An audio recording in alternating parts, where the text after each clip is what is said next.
I'm like, that's why I act so old and people think I'm older. Because all of my idols that I look up to and I try to, duplicate myself after are all in their 40s and 50s. So I think that's why I'm mature. And I've always been intrigued by that space.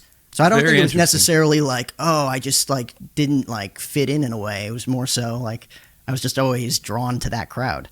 That's a very interesting perspective. And it's, like you mentioned Dave Grohl, that guy went from being the drummer of a band that all real musicians made fun of because grunge wasn't really respected because everything was so simple, to now he is like he's playing with the greatest of the greats, sharing the stage with them on whether it's guitar, singing, or drums or whatever. Like he's incredible. He absolutely is incredible. And what they've been able to do, how they've transitioned so many times, even losing their drummer this year and everything else. Like, but there's you still see him. He's on stages. He's still doing stuff. It's cool, man. It's crazy. I actually you mentioned, Taylor Hawkins, rest in peace. I got a chance to meet him too a little bit earlier this year. So this is the main thing that I love about my job and what I do is that at the end of the day, like someone asked me on a podcast a couple of weeks ago, like, who is Jack O'Hara? And I'm like, oh, wow. Like that's a pretty deep question. Simply deep. It's like, I'm a storyteller.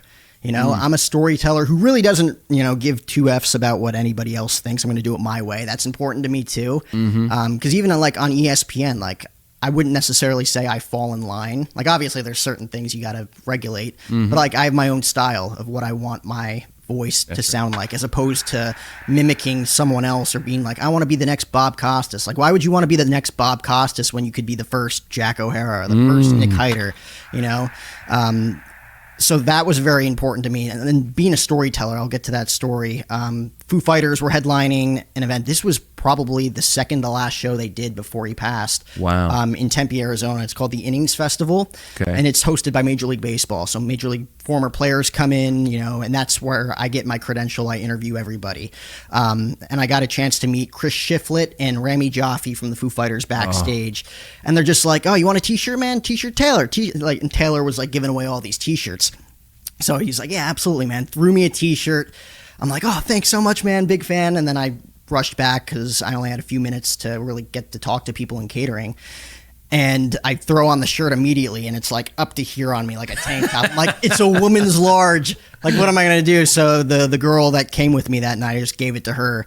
And then 2 weeks later, he was gone. And I'm like, I call that girl like at least a couple times a month. Like, you still have the shirt? It was like, Taylor Hawkins gave me that shirt. I just want to make sure like you're taking good care of it and it just doesn't get lost or something. It's so cool. We mentioned on your show that the Foo Fighters are my son's. He's a big musician and they're by far his favorite. And Lance Wascom, one of the co-founders of AVLX, the company that built this studio, and a previous guest and a great man and a great friend, through their business, he has a lot of connections. And not long before, literally just a few months before all that went down, he made a call and they sent him like the set list, everybody's picks from the concert, and some used sticks from Taylor, which he has, and they're all framed up and put up, and oh man. And then of course all that happened later. And there's talk to you about how big of an impact a band like that has.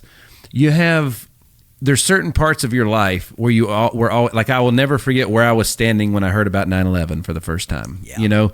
I will never forget where I was in my car when I read on Instagram from the Foo Fighters that Taylor had passed for the first time. I'll never forget that. I was the same way, because you talk about like huge deaths like that when it comes to people that actually inspire you.